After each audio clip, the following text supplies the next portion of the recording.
All right, Mr. Little here, bringing you part two of our two-part video on motivation, emotion, stress, and health. If you remember in our previous video, we wrapped up talking about kind of the motivation side of things.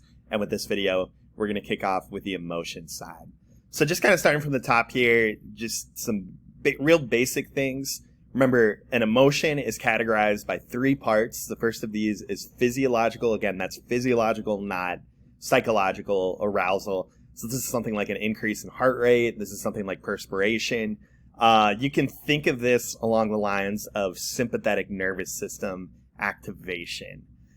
Expressive behaviors as well would be associated with emotions, right? We're going to change the way that we act, the way that we behave. And finally, there's going to be some kind of change in the way we think, our cognition, or our conscious experience. Remembering also, we label 7 different emotions as being primary emotions, so ones that are universally experienced by everybody, and also ones that we have facial expressions that are universal to display. Those are going to be fear, anger, joy, sadness, disgust, and contempt, as well as surprise. Some people have categorized shame, shyness, and guilt as being in this category, but the more agreed upon, and for the sake of AP Psych, the ones that we're going to stick with are going to be those first 7. The probably most complicated thing to remember with our emotion side of things is these 3 different theories of emotion. These are, if you want to pause and take a look at their definitions, feel free to, but I'm going to use this visual to better kind of illustrate and show what those theories are. So what this is showing us is for all of these different theories of emotion, we're looking at the same emotion-provoking stimulus, which in this case is the sight of an oncoming car, so something that would really, really startle us.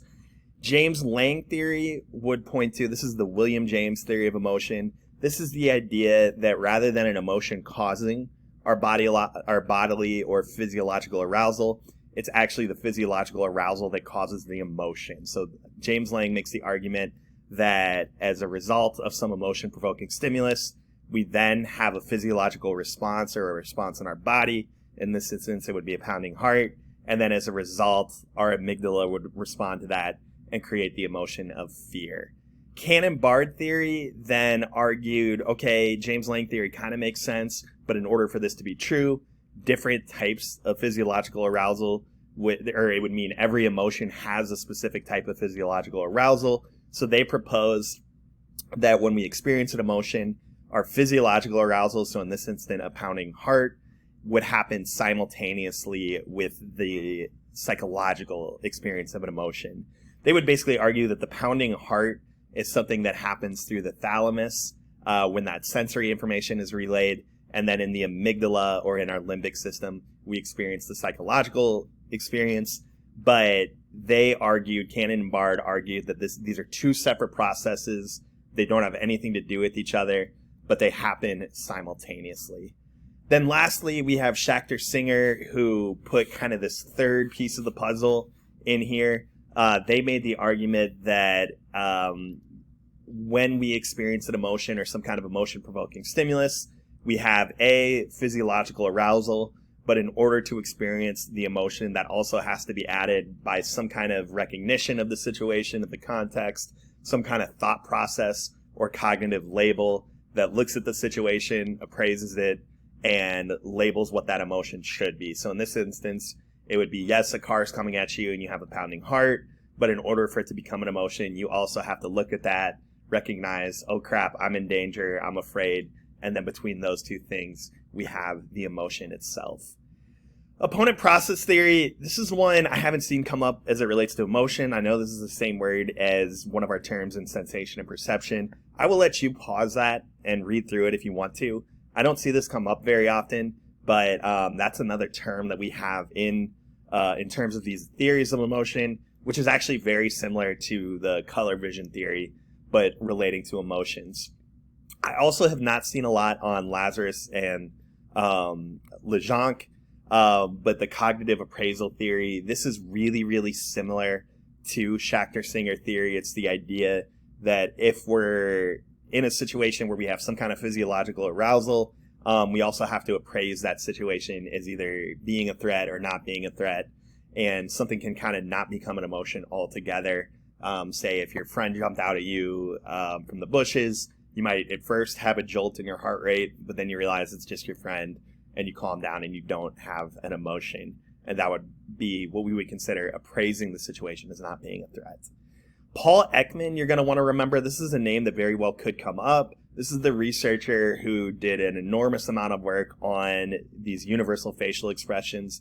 He traveled to remote tribes in Papua New Guinea to see if they would have the same facial expressions for these primary emotions as other people, and found that yes, facial expressions are very much something that is universal across all human beings. Facial feedback effect, this is another really fascinating concept. This is the idea that if you smile, you might become happier, and if you frown, you might become more sad. Or show the facial expression for anger, you might become more angry. It's the idea that our physical facial expressions can actually create emotions. Here is all those theories just in one place. I'll skip over talking about our core three because we just did, but Zajonc and Ledoux and Lazarus, these are kind of more contemporary ideas about emotions. Zajonc would kind of argue for what we call there being low road emotions. What we mean by that are there are certain emotions, typically those primary emotions, that would happen suddenly, whether we appraise a situation or not. If you're walking in the woods and something jumps out at you, you would just have a fear response, even if it's just another person or someone that shouldn't be scaring you. So things like surprise, things like anger, kind of just happen without cognitive appraisal. Lazarus then argues that more complex emotions, so things that might be like guilt, like regret, like shame, these are more complicated emotions that do require some labeling of the event and some kind of appraisal. Emotional expression, again, just remember that these are things that do have a cultural component. Those core emotions are going to be very, very universal. But different emotions have, things like modesty, things like being prone to anger. There are some cultural elements to it. Nonverbal communication, things like facial expressions are going to be very universal, but things like hand gestures or things like that are going to be more cultural. We'll skip then to stress. Some areas you can pause here, but things we've kind of already talked through with those universal facial expressions. But when we're looking at stress, remember importantly, stress is not something we feel, but rather a response to a stressor. So a stressor is just anything that could bring about a reaction to stress. An acute stressor would be something really, really short term, like I've got an exam to study for, so I need to study for this, and then it's going to be over. A chronic stressor would be something persistent and enduring. This could be something like poverty. This could be something like a medical condition, or just a job that's really, really stressful day by day, and leads to prolonged stress. We also have good and bad stress. We consider stress that has a negative impact to be bad stress, distress, I should say. And then eustress is good stress. So something like we're planning a wedding, right?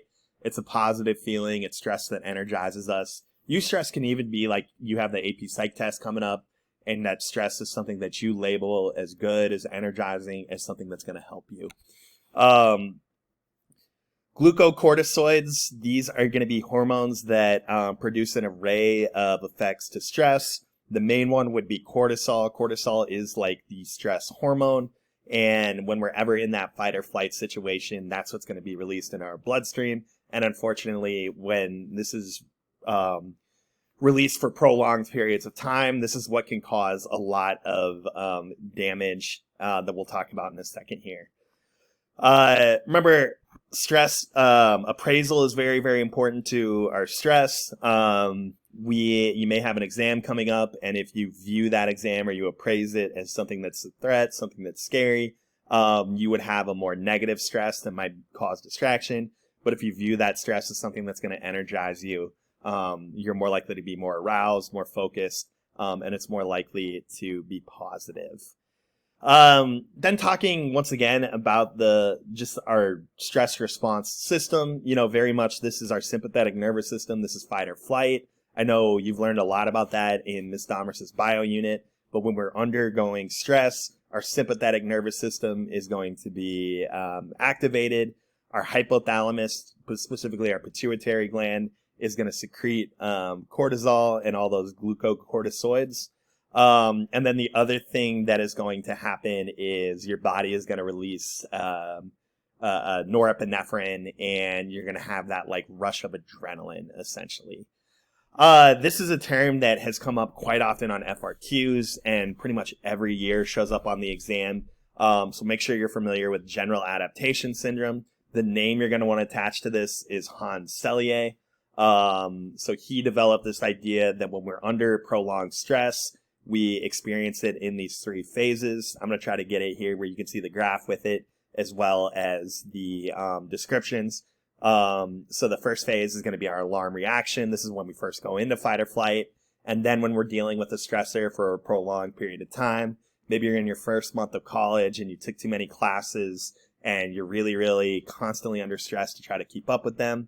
As you're under that stress for weeks, sometimes months, then your body's going to try to maintain that physiological arousal, maintain that stress response to give you energy to deal with that stressor. But over time, when you're in that heightened state of arousal, your immune system is compromised, your body's using up a lot of energy, and eventually you go into the exhaustion phase, or more kind of colloquially known as like burnout. And that's going to be exhaustion. That's going to be the final phase of our prolonged stress response. So again, make sure you know this. They might even show you this little graph here, and you have to explain it. You have to describe what this is showing us, but that's just a visual of over time going in those 2 phases and our body stress response. In terms of coping with stress, problem-focused coping, this would be attacking whatever the stressor or whatever the problem is dead on.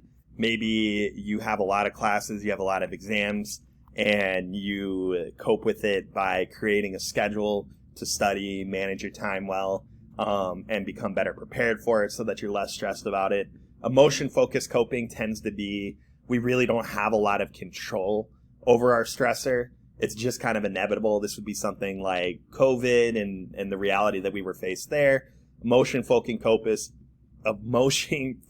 coping would be something like managing your emotions, talking to someone about it, maybe seeing a therapist or just talking to a friend, or maybe even just doing things you enjoy, like binge watching Netflix, but doing something to just kind of like help your mental health. I won't go into too much detail. Remember, people who are type A are more prone to stress, that competitive, hard-driven, impatient. Type B, people who are more easygoing and relaxed, would be less likely to have coronary heart disease. Here's our favorite term, psychoneuroimmunology, the study of how our stress response and our cognitive psychological experience relates to our immune system and that functioning. You may see some questions come up about lymphocytes and how those impact our stress response, and the impact that has on our immune system. This is going to be more something we talk through in one of my clinical videos, but feel free to pause and take a look at acute stress disorder as well as post-traumatic stress disorder. But the final thing I want to talk through real quickly are these different conflict theories and these situations that we can be in that cause stress. This is something that pretty much comes up on just about every AP test, but just remember, approach. This is we're deciding between 2 things we want. You got into your top 2 colleges, and it's only good choices that you have, or you're deciding whether you want to go to Bahama or Aruba for vacation. Hawaii, I don't know. Avoidance approach. This is where you have to choose between 2 I'm sorry. This should be avoidance. That is an error. So this should be avoidance, and that would be where we're choosing between 2 things that are undesirable. So ignore where it says avoidance approach. This would be something like your parents say you have to mow the lawn or do the dishes. It's two things you don't want to do. And then approach avoidance. This is where you have one decision to make, but there's kind of a positive to it and a negative to it. You want to buy a Tesla, but because it's an amazing car, but it costs too much. Or you want to go out of state for school, but again, it's really, really expensive and you have to pay out-of-state tuition. So there's one decision you're making and there's a benefit to it, but also a drawback.